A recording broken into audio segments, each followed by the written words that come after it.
کیا آپ نے کبھی سوچا ہے کہ دنیا کی پہلی عورت کون تھی؟ وہ عورت جس سے پوری انسانیت نے جنم لیا، لیکن یہ وہی عورت ہے جس پر پہلا گناہ کرنے کا الزام بھی لگایا گیا۔ یہاں سوال یہ ہے کہ کیا وہ صرف مجرم تھی یا ایک آزمائش کا حصہ؟ اسلام اسے حضرت حوا کے نام سے، جبکہ عیسائیت اسے ایو کے نام سے جانتی ہے۔ مگر ایک ہی عورت کی دو بالکل مختلف تصاویر آخر کیسے؟ ایک طرف وہ عزت، پاکیزگی اور قربانی کی علامت، جبکہ دوسری طرف وہ گناہ کی جڑ اور انسانیت کے زوال کی وجہ ہے۔ آئیے وقت کے پردے ہٹا کر دیکھتے ہیں کہ دنیا کی پہلی عورت کی اصل حقیقت کیا ہے، اور اسلام اور کرسچینٹی دونوں میں اس کی سٹوری کیا ہے۔ حصہ اول، اسلام میں حوا۔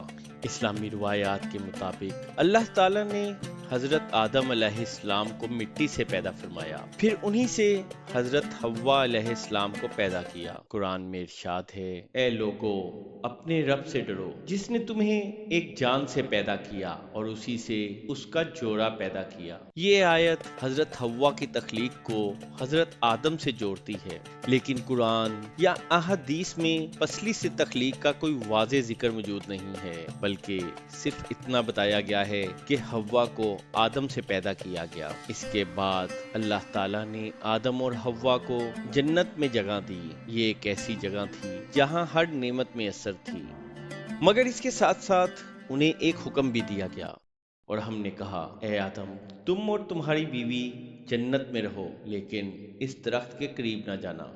لیکن شیطان جو پہلے سے ہی آدم کا دشمن ہوا پھر رہا تھا، اس نے یہاں ایک موقع تلاش کیا۔ یہ موقع تھا اس کا بدلہ لینے کا، اور وہ اپنے مکر و فریب کے ساتھ آدم اور حوا کے پاس آیا تو شیطان نے ان دونوں کو وہاں سے پھسلا دیا۔ یہاں قرآن واضح کرتا ہے کہ حوا اکیلی نہیں، بلکہ آدم اور حوا دونوں شیطان کے وسوسے کا شکار ہوئے۔ اسلامی بیانیہ حوا کو اکیلا مورد الزام نہیں ٹھہراتا، بلکہ دونوں کو ہی اس آزمائش کا حصہ سمجھتا ہے۔ اس کے بعد جب دونوں سے نافرمانی ہو گئی تو دونوں نے توبہ کی، پھر آدم نے اپنے رب سے کچھ کلمات سیکھے تو اللہ نے ان پر مہربانی کی۔ اسلامی تصور یہ ہے کہ غلطی تو ہوئی، مگر اس غلطی سے توبہ کی گئی، اور اس توبہ کے نتیجے میں دونوں کو معافی مل گئی، اور کوئی گناہ ان لوگوں کے ساتھ وابستہ نہیں رہا۔ اسی لیے کسی اوریجنل سن یا پیدائشی گناہ کا تصور حوا کے ساتھ منسلک نہیں ہے۔ حصہ دوم، کرسچینٹی میں ایو۔ بائبل کے مطابق خدا نے آدم کو مٹی سے بنایا، پھر اس پر نیند طاری کی، اور اس کی ایک پسلی نکال کر عورت کو بنایا، اور اس بات کو جینیسس 2 میں اس طرح بیان کیا گیا ہے، تب خداوند نے آدم پر گہری نیند طاری کی، اور جب وہ سو رہا تھا اس کی ایک پسلی نکال لی اور اس سے عورت بنائی، اور یہ عورت حوا یعنی ایو تھی، آدم کی ساتھی اور اس کی تنہائی کا مداوا۔ لیکن خداوند نے انہیں ایک درخت کے پھل سے منع کیا، اور اسے جینیسس میں اس طرح بیان کیا گیا ہے، جب عورت نے دیکھا کہ درخت کا پھل اچھا ہے تو اس نے لیا اور کھا لیا، پھر اس نے اپنے شوہر کو بھی دیا اور اس نے بھی کھایا۔ یہاں اہم نکتہ یہ ہے کہ ایو نے پہلا قدم اٹھایا۔ اسی بنیاد پر کرسچین تھیولوجی میں اوریجنل سن یعنی پہلا گناہ ایو سے منسوب کیا جاتا ہے۔ تو یہ اوریجنل سن کیا ہے؟ کرسچین تھیولوجی کے مطابق ہر انسان گناہ کے ساتھ پیدا ہوتا ہے، کیونکہ ان کے باپ آدم نے گناہ کیا تھا، اور یہ گناہ صرف عیسیٰ مسیح کی قربانی کے ذریعے معاف ہو سکتا ہے۔